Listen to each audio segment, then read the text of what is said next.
دیکھا ہو اور ان کی زیارت کی ہو۔ تو امام نے یہ اس شخص کا یہ کہنا تھا کہ اب جو ہے وہ کوئی قال رسول اللہ والا نہیں رہا، تو امام نے جو ہے وہاں پر فرمایا کہ قال اللہ تعالی، اور پھر ایک حدیث قدسی کو وہاں پر ارشاد فرمایا۔ یعنی گویا کہنا یہ چاہ رہے تھے کہ ہماری وہ شخصیت ہے کہ ہمارے پاس قال رسول اللہ تو ہے ہی، قال اللہ تعالی بھی موجود ہے، چونکہ ظاہر ہے کہ وحی جو ہے وہ ہوتی تھی، تو اس عنوان سے امام نے فرمایا کہ ہمارے اوپر حتیٰ آج بھی ہم قال اللہ تعالی کہہ سکتے ہیں، اور حدیث قدسی کی وہاں پر تلاوت فرمائی۔ تو گویا کہ لوگوں کو یہ کہنا چاہ رہے تھے کہ ہم جو امام ہے امر کرتے ہیں لوگوں کو، یہ وہی امام ہے، وَجَعَلْنَاهُمْ أَئِمَّةً يَهْدُونَ بِأَمْرِنَا، یہ جو ہے وہ ہمارے امر کے مطابق لوگوں کو ہدایت کرتے ہیں۔ امام نے گویا فرمایا کہ ہم وہ شخصیات ہے کہ ہم یہدون بِأَمْرِ اللہ کرتے ہیں، یعنی اللہ کے امر کے مطابق لوگوں کو ہدایت کرتے ہیں، اور ہمارے اوپر وحی بھی نازل ہوتی ہے۔ ظاہر سی بات ہے کہ مستقیماً اگر امام کہہ رہا ہے کہ خدا نے ایسے فرمایا، تو گویا وہ وحی الہی ہی ہو سکتی ہے۔ البتہ وہ بھی اپنی جگہ پر اختلاف ہے کہ وحی کی صورت جو ہے وہ کس طریقے کی صورت تھی، جبرائیل جو ہے وہ نازل ہوتے تھے، یا مستقیماً اللہ کے ارادے سے قلب نازنین امام کے اوپر اس وحی اور امر الہی کو نازل کر دیا جاتا تھا۔ فی ای حال لیکن اس میں کوئی شک شبہ نہیں ہے کہ خود امام بھی جو فرماتے ہیں وہ بھی وما ینطق عن الہوی ان ہوا الا وحی یوحی کے مطابق ہوتا ہے۔ یعنی یہ کہنا کہ یہ سلسلہ بھی گویا کہ اسی طریقے سے ہے جیسے کہ سلسلہ نبوت ہے۔ ہاں یہ ایک چیز ہے کہ ہمارے ائمہ اطہار علیہ السلام جو ہے ان کی فضیلت حتیٰ انبیاء علیہ السلام سے زیادہ ہے، الا حضرت رسالت مآب صلی اللہ علیہ وآلہ کے۔ باقی جتنی بھی ائمہ ہے، رسول ہے، نبی ہے، سب کے سب سے زیادہ جو ائمہ اطہار علیہ السلام کی شخصیت ہے وہ ان سے فضیلت کے اعتبار سے زیادہ ہوتی ہے، اور ان کے ساتھ کسی کو بھی مقایسہ نہیں کیا جا سکتا۔ تو میں اس عنوان سے یہ عرض کر رہا ہوں کہ خود ائمہ کا جو غدیر کے میں اعلان ہوا ائمہ اطہار علیہ السلام کی ولایت کا، تو صرف حضرت امیر المومنین علیہ السلام کی بظاہر وہاں پر اعلان ہوا، لیکن یہ سارے کے سارے ائمہ اطہار علیہ السلام کا اعلان تھا کہ یہ جو سلسلہ ہے کہ نبوت کے بعد یا اسی کے ساتھ متصل سلسلہ امامت کی شروعات ہونی ہے، اور اس میں سے جو ہر امام اور ہر دور میں انہوں نے اس عقیدے کی دفاع کی ہے۔ بس اوقات جو ہے وہ فی اللسان زبان کے ذریعے سے دفاع کی ہے، اور بس اوقات جو ہے وہ حتیٰ اپنے کردار کے ذریعے سے اس عقیدہ امامت کی دفاع کی ہے۔ اور جو شخصیت ہمارے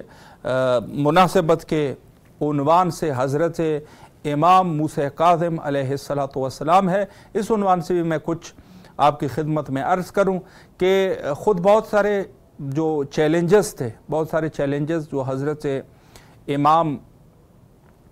موسیٰ کاظم علیہ السلام کے دور میں مذہب شیعہ کے لیے پیش آئے، اس میں سے ایک یہ تھا کہ خود انتخاب امامت۔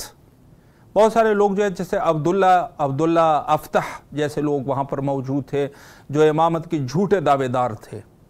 یہ بھی میں آپ کی خدمت میں عرض کروں کہ خود خاندان اہل یعنی ائمہ کے اولاد میں بھی سے بعض ایسے تھے کہ جو گمراہ ہو چکے تھے، جس میں مثلا یہ جیسے میں نے ایک عرض کیا عبداللہ ابن افتح، اور خود علماء شیعہ میں بھی سے کچھ لوگ جو ہے وہ گمراہ ہو چکے تھے، خود زمانہ حضرت امام موسیٰ کاظم علیہ السلام اور بعد زمانہ امام موسیٰ کاظم علیہ السلام، جس میں سے علی ابن حمزہ بطائنی جیسے شخصیات جو گمراہ ہو چکے تھے، علماء تھے گمراہ ہو چکے تھے، اس کے ساتھ علی ابن حمزہ بطائنی کے ساتھ ساتھ دوسرے لوگ بھی ایسے تھے کہ جو گمراہ ہو چکے تھے۔ تو امام موسیٰ کاظم علیہ السلام کے زمانے میں جو سب سے بڑی چیلنج کا سامنا تھا مذہب شیعہ کو، وہ سامنا تھا کہ امام برحق جو ہے وہ کون ہے، چونکہ بعد از حضرت امام جعفر صادق علیہ السلام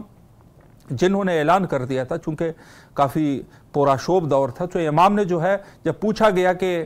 آپ کے جو ہے وہ نائب کون ہے، جانشین کون ہے، تو اس میں سے انہوں نے ایک خلیفہ جو عباسی خلیفہ تھا اس کا بھی اعلان کر دیا تھا۔ یہ گویا کہ یہ کہا جا سکتا ہے کہ ایک طریقے سے تقیتاً انہوں نے امام نے گویا کہ اپنے بعد جو امام موسیٰ کاظم علیہ السلام کا دور ہے نہایت ہی پراشوب دور، تو اس طریقے سے امام نے اپنے بعد والے امام کی حفاظت فرمائی اور اس میں سے 5 لوگوں کا اعلان کر دیا تھا، جس میں سے ایک جو تھا وہ خلیفہ ناحق بنو عباس کا ناحق خلیفہ، اس کا بھی اعلان کر دیا تھا۔ تو یہ شیعیان جہان کے لیے جہاں جہاں پر شیعہ تھے ان کے لیے تھوڑی سی ڈاؤٹ یہ تھی کہ امام جو ہے وہ بعد از امام جعفر صادق علیہ السلام کون ہے۔ تو پوری دنیا میں بہرحال یہ تشویش پائی جاتی تھی۔ ایک جماعت جو تھی، ایک ادعا اور ایک گروہ جو نشاپور میں موجود تھے، نشاپور میں شیعیان جو ہے وہ ان کا سلسلہ بہرحال رہا، جہاں پر یہ ہے کہ ابن شاہزان جیسے شخصیات وہاں پر اور دوسرے بہت سارے لوگ جو ہے وہاں پر گئے ہیں، اور وہاں پر ایک شیعیت کا ایک سلسلہ رہا، اور بہت سارے روایات میں بھی اس کا تذکرہ موجود ہے۔ مثلا حضرت امام رضا علیہ السلام کے دور میں بھی اس شہر نشاپور میں شیعیت کا سلسلہ بہرحال تھا۔ تو وہاں پر جو ہے جب امام موسیٰ کاظم علیہ السلام کے زمانے میں انہوں نے یہ آپس میں کچھ خمس اکٹھا کر لیا، خمس کے طور پہ جو ہے مال و دولت تھی، اور کچھ جو ہے وہ تحفے تحائف تھے، جس میں سے کچھ قیمتی لباس اور کچھ جو ہے وہ اس زمانے کے جو ہے وہ درہم اور دینار، یہ سب چیزیں تھی۔ اور انہوں نے جو ہے ایک نہایت ہی محترم شخصیت اور ایک نہایت ہی متقی شخصیت بنام علی ابن محمد نشاپوری، ان کو جو ہے انہوں نے تعین کیا اور کہا کہ ہم جو ہے اپنی سب کی طرف سے جو ہے مدینہ منورہ، یہ خود جو ہے وہ علی ابن محمد نشاپوری جو ہے وہاں پر جائیں گے اور وہاں پر جو ہے امام کو دیکھ لیں گے کہ امام برحق جو ہے وہ کون ہے۔ تو بہرحال ان کا انتخاب ہوا اور ان کو سارے وہ تحائف اور خمس وغیرہ ان کو دے دیا، اور جب راستے سے آ رہے تھے تو وہاں پر بی بی شتیتا نامی ایک خاتون، انہوں نے بھی یہ فرمایا کہ آپ کہاں جا رہے ہیں اے علی ابن محمد نشاپوری؟ تو اس عنوان سے جو ہے بہرحال یہ واقعہ جو ہے وہ کافی طولانی ہے، اور ہمارا جو ہے مہمان آج کا معزز مہمان جو ہے وہ حاضر ہو چکے ہیں، حجت الاسلام المسلمین عالی جناب مولانا سید محمد تقی نقوی قمی صاحب قبلہ ہمارے ساتھ آج محو گفتگو رہیں گے۔ قم المقدسہ سے رابطہ جو ہے وہ قائم ہو چکا ہے۔ السلام علیکم ورحمۃ اللہ وبرکاتہ۔ وعلیکم السلام ورحمۃ اللہ وبرکاتہ۔ قبلہ کیسے مزاج ہے آپ کے؟ خیر عافیت سے انشاءاللہ؟ الحمدللہ الحمدللہ، آپ کی اللہ آپ کو سلامت رکھے۔ اسد اللہ اسد اللہ ایامکم، روز عید غدیر کی آپ کو بھی بہت بہت مبارک ہو، اور تمام ناظرین کو امام حسین ٹی وی کے جتنے اراکین ہیں ان تمام کو بہت بہت مبارک ہو۔ خیر مبارک، آپ کو بھی بہت بہت مبارک ہو، شکر گزار ہے آپ کے، اور نہایت ہی تہ دل سے آپ کا شکریہ ادا کرتے ہیں کہ آپ تشریف لائے اور خدمت کا یہ موقع ہمیں فراہم فرمایا۔ ہمارے پاس جو سلسلہ ہے اس پروگرام میں قبلہ، ایک تو غدیر کی مناسبت سے ہے، دوسری ایک روایت کے مطابق حضرت امام موسیٰ کاظم علیہ السلام کی ولادت کا دن بھی ہے۔ تو جس عنوان سے جو ہے آپ بہتر سمجھتے ہیں، ہمارے پاس تقریباً 10 منٹ کا ٹائم ہے، بسم اللہ فرمائے قبلہ۔ بسم اللہ الرحمن الرحیم، الحمدللہ رب العالمین والعاقبۃ للمتقین وعلى الطیبین الطاہرین المعصومین۔ بسم اللہ الرحمن الرحیم، من کنت مولاہ فہذا علی مولاہ۔ سبحان اللہ۔ سب سے پہلے آج کے اس دن میں اور مختصر وقت میں میرے لیے سعادت سے کم نہیں ہے، اور آپ لوگوں کا تہ دل سے شکر گزار ہوں۔ خداوند متعال آپ کی اس زحمت کو، اس کوشش کاوش کو، عبادت کو اپنی بارگاہ میں مستجاب فرمائے، الہی آمین۔ اور اسی کے ساتھ ساتھ ایک شعر سے میں اس خوشی کا اظہار کرنا چاہوں گا سرزمین عراق پر، جہاں پر وہ مقدس ہستیاں موجود ہیں، جہاں پر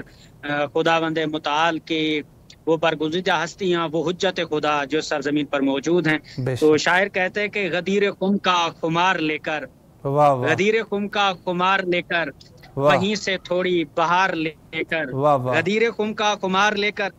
وہیں سے تھوڑی بہار لے کر میں ذکر حیدر سنا رہا ہوں میسم زبان ادھار لے کر۔ کیا بات ہے، اسی ادھار والی زبان سے کہ چونکہ یہ غدیر کا ذکر اور ولایت کا ذکر اور امامت اور حجت خدا کا ذکر جس طرح سے جناب میسم نے کیا ہے، کائنات میں اس جیسی مثال نہیں ملتی ہے۔ اور یہ ہمارے لیے ایک ایسا درس تھا، اور اسی موضوع کے ساتھ کہ اس حقیقت غدیر کے ساتھ میں امام راحل کا ایک جملہ عرض کرنا چاہوں گا آپ کی خدمت میں، کہ امام راحل فرماتے ہیں کہ تشیع کی بقا کا اگر کوئی واحد اور ایک راستہ اور حل ہے تو وہ غدیر کی یاد ہے۔ ہم مومنین کے لیے، ہم شیعوں کے لیے، اور اس شیعت کے تحفظ کے لیے، اسلام کے تحفظ کے لیے اگر ہم نے محافظت ادا کرنی ہے دین محمدی کو، تو وہ غدیر کا دن ہے جس کو یاد رکھنا ہمارے لیے فریضہ اولویت رکھتا ہے۔ اور ثانیاً جہاں تک اس کی اہمیت ہے، مقام قم غدیر خود لغوی اعتبار سے اس کے معنی جو ہیں وہ جھیل کے بھی لیے جاتے ہیں، گڑھے کے لیے جاتے ہیں، پانی کے ایک چشمے کے معنی سے بھی لیے جاتے ہیں۔ تو یہاں کوئی ایسی کوئی عام چیز نہیں تھی کہ جس سے آج کے اس 2024 کے دور میں بھی المیہ ہے کہ ہمارے مسلمان آج بھی سوال کرتے ہیں کہ اس دن کیا ہوا تھا کہ یہ خاص اہتمام کیے جاتے ہیں۔ تو اپنے ناظرین کے لیے اور ان مسلمانوں کے لیے میں یہ عرض کرنا چاہوں گا کہ یہ وہ دن ہے جس میں توحید کو مسرت ملی ہے، خوشی ملی ہے، خداوند متعال خوش ہوا ہے۔ اور صرف خدا کی ذات باری خوش نہیں ہوئی بلکہ آدم سے لے کر خاتم تک تمام انبیاء خوش تھے، اور اللہ نے امر صادر فرمایا بلغ کہ پہنچا دو اس پیغام کو۔ سبحان اللہ۔ اے محمد اگر تم نے یہ کام نہ کیا تو گویا نبوت کا تمہارا کوئی کام کسی کام بھی نہیں آئے گا، کیونکہ نبوت کی وہ اتمام حجت ہی ولایت کی اس کڑی سے اور اختتامی زنجیر سے جڑی ہوئی تھی کہ جس میں بعد از نبوت یہ امامت کا سلسلہ چلتے ہوئے با امانت مہدی تک پہنچے، اور مہدی اس نبوت و امامت کے پرچم کو اپنے ہاتھ میں تھامے ہوئے اپنے شیعوں اور چاہنے والوں کو اس سائے میں لے کر بارگاہ ایزدی میں لے کر جائے کہ اے خدا، یہ وہ توحیدی پیغام تھا جو آدم بھی لے کے آیا، عیسیٰ بھی لے کے آیا، یعقوب و موسیٰ اور تمام وہ انبیاء اور محمد مصطفیٰ اور ہمارے جد حضرت علی علیہ الصلوۃ والسلام سے چلتے ہوئے یہ ولایت کی زنجیر جو ہمارے مومنوں کو اکٹھا کیے ہوئے ہے۔ عام طور پر دنیا میں یہ سوچا جاتا ہے کہ زنجیر سے انسان قید ہو جاتا ہے، پابند سلاسل ہو جاتا ہے، تنگ ہوتا ہے، اس کا دل تنگ ہوتا ہے، اس کے جسم کو ایذا پہنچتا ہے۔ لیکن امام رضا کی اس حدیث ذہب کے حوالے سے میں کہوں گا کہ مولا فرماتے ہیں یہ وہ ولایت کی زنجیر ہے، یہ وہ ولایت کا قلعہ ہے جو اس میں داخل ہو جائے گا، میں رضا ضمانت دیتا ہوں کہ وہ بہشت میں جائے گا۔ سبحان اللہ۔ اور یہی سلسلہ سند پہنچتے مولا کائنات تک پہنچتا ہے۔ تو یہ جو یوم غدیر ہے مومنوں کے لیے مسرت کا دن، خوشی کا دن، اور یہ ایمان کے اظہار کا ذریعہ، اگر کوئی بندہ چاہتا ہے کہ میں ولایت کا اعلان کروں، اظہار محبت کروں جس میں کسی قسم کا کوئی اشکال نہ ہو، کوئی ضعف نہ ہو، کوئی کمزوری نہ ہو، کوئی اعتراض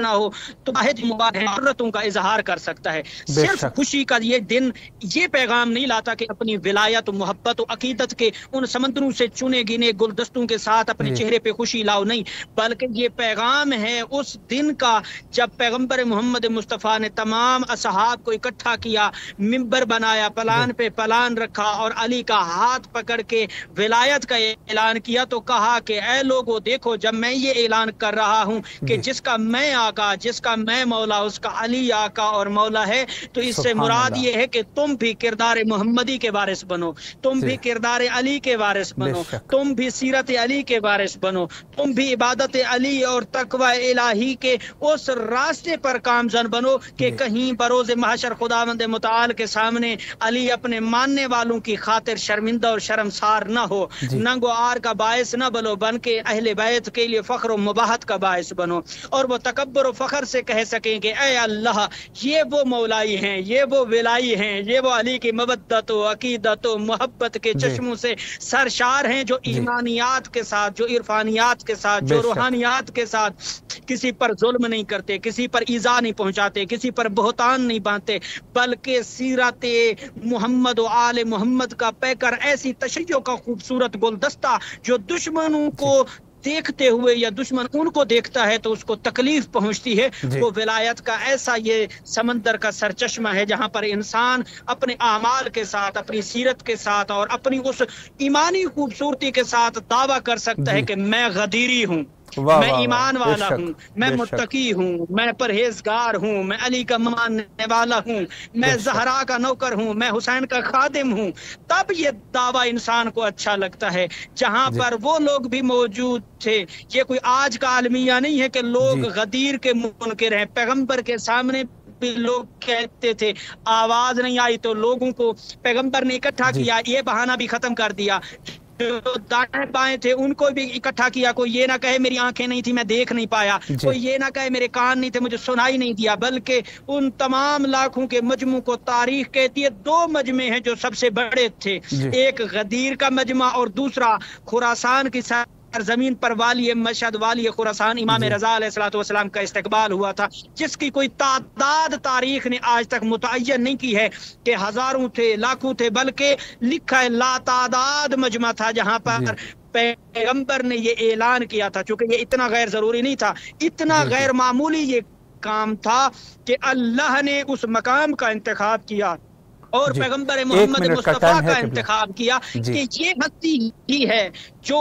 اس اعلان کو کر سکتی ہے اور پیغام وحدانیت کو پہنچا سکتی ہے، جہاں پر تکمیل اسلام ہو سکے، تکمیل ایمان ہو سکے، تکمیل عرفان ہو سکے، اور تمام ان پیراہے کے اس اندر جہاں جہاں انسان جس علم کی وادی میں جانا چاہتا ہے وہ اپنے آپ کو مکمل پاتا ہے، بغیر ولایت علی کے نہیں پا سکتا. اگر ولایت علی نہیں ہے، نہ نماز ہے، نہ روزہ ہے، نہ حج ہے، نہ زکوٰۃ ہے، نہ خمس ہے، نہ امر بالمعروف، یعنی نہ فروعات میں سے کوئی چیز کام آ سکتی ہے، نہ اصولیات میں سے کوئی چیز کام آ سکتی ہے. اگر ولایت علی موجود ہے تو پیغمبر کی آخری حدیث کے ساتھ میں اختتام کرنا چاہوں گا کہ پیغمبر نے کہا اگر کعبے کے اندر جا کر صفا و مروہ کے درمیان دوڑتے رہو، پہاڑوں کے پہاڑ صدقہ و خیرات کر دو، وہ 2 کوہان والے اونٹ بھی صدقہ جتنا ہو سکے کر سکتے ہو کر لو. اگر ولایت علی نہیں رکھتے اور ماتھے پہ محراب بھی رکھتے ہو، تمہاری کوئی عبادت قابل قبول نہیں ہے، تمہارے منہ پہ مارتی جائے گی. تحت یہ کہ جنت کی خوشبو نہیں سونگھ سکو گے اگر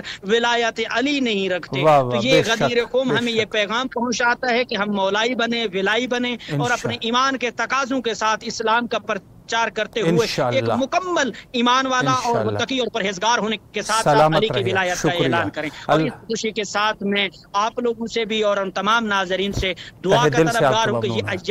ایام التماس دعا ہیں اور آپ حرم معصومین میں موجود ہیں. انشاءاللہ تمام ناظرین کے لیے میں بھی حرم سیدہ معصومہ کم میں موجود ہوں، اپنے تمام ناظرین کے لیے اور بالخصوص آپ تمام لوگوں کے لیے محتاج دعا ہوں. سلامت رہیے، اللہ آپ کے توفیقات خیر میں اضافہ فرمائے اور آپ سے بھی التماس سے دعا کرتے ہیں. انشاءاللہ کسی اور وقت آپ کے حاضر خدمت رہیں گے. فی امان اللہ. اللہ حافظ. اللہ حافظ. سلامت رہیے. جی بہت ہی خوبصورت گفتگو آپ سماعت فرما رہے تھے مولانا سے، اور انہوں نے جس طریقے سے گفتگو فرمائی خود غدیر خم کے عنوان سے ہماری خوشبختی تھی. حرم حضرت کریم اہل البیت فاطمہ معصومہ سلام اللہ علیہا سے گفتگو فرما رہے تھے، اور ہمیں بھی بہرحال وہاں کے برکات انشاءاللہ العزیز ہمارے بھی نصیب ہو جائے، اور ان کے لیے بھی دعا گو ہے مولا ہم سب کے توفیقات خیر میں اضافہ فرمائے. اور بس یہ ہے کہ ہمارا جو اعلان غدیر ہے در حقیقت اعلان امامت ہے، اور ہم سب دعا کرتے ہیں کہ اللہ ہم سب کے توفیقات خیر میں اضافہ فرمائے کہ انشاءاللہ العزیز ہم بھی عقیدہ امامت کے اوپر جتنے حد تک ہو سکے مضبوط ہو جائے، اور انشاءاللہ العزیز اس پیغام کو دوسروں تک بھی پہنچائے جو کہ در حقیقت اعلان غدیر ہے. وقت انتہا پر ہے، اور آخر میں حجت خدا کے ظہور کے لیے مل کے دعا کرتے ہیں. اللہم عجل لولیک الفرج.